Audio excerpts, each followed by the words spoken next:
Hi,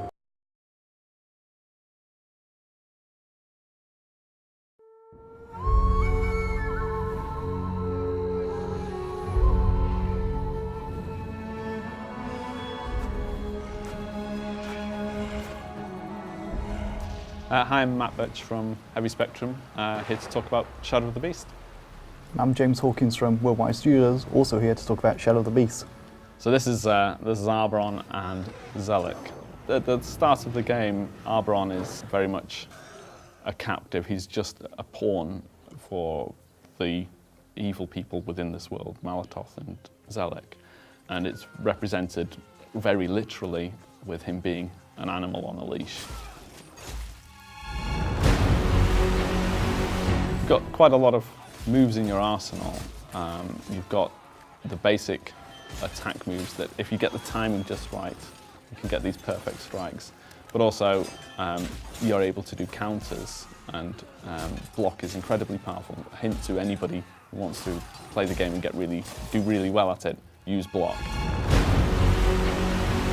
When you have all three blood bars full, then you get this ability, as you mentioned, the Rage Chain, which allows you to expend your blood, and you get the option to go and kill the opponents with single strikes. And it becomes really important. It's not the best way to score points, but the enemies can't defend themselves, so you have a real choice between whether or not you aim for your platinums and so on by using all of the fine-tuned combat controls, or you use the Rage Chain to be able to dispatch them quite quickly, which, when you're low on health or you're in danger, becomes a really, really great choice to take. But I mean, it just looks awesome as well.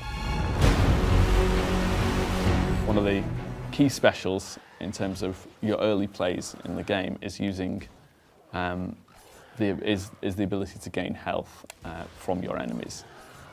And that, as you can see in the corner, is using up my blood. And if I manage to successfully perform this, what we call frenzy moment, I gain health back from the enemy. But yeah, score is another huge factor in this game, and really once you start to get good at it, you want to accumulate score, and it becomes the focus of all of the engagement. It allows you to buy things in our Wisdom of Shadows, which is an area which has got lots of upgrades for Beast and lots of special features and extras.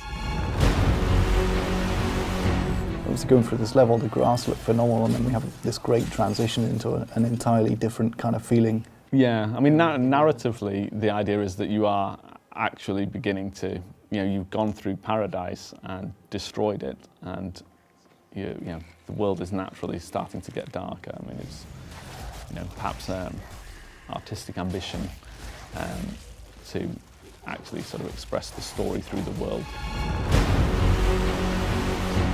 And throughout the game, we explore different ways of this platforming becoming important to you. I mean, it's important to realise that it's not just a combat game. There's exploration in here, there's puzzles in here, and those are all part of the makeup that give it, hopefully, a engaging character for people to come and play. You've probably noticed it's been reasonably two-dimensional up to this stage. Well, we've been moving like left and right, and now we've moved like up and down, so I'm guessing now we're going to move, well, I know we're going to move in and out, so let's jump in the teleport.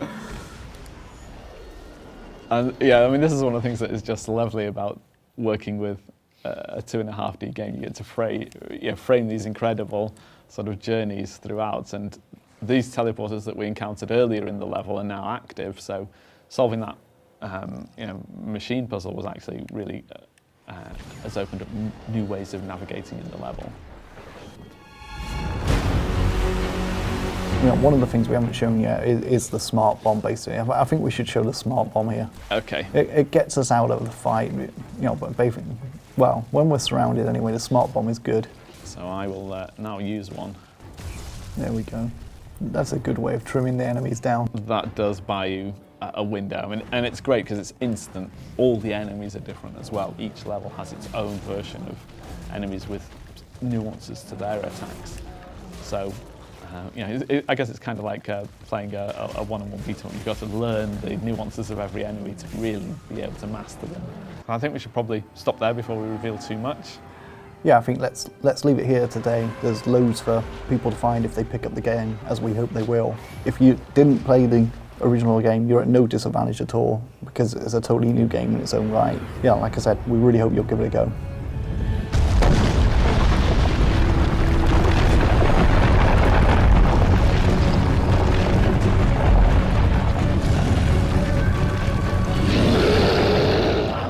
But if you really want to get into it, you're going to have to play it on Beast difficulty, and that's quite brutal.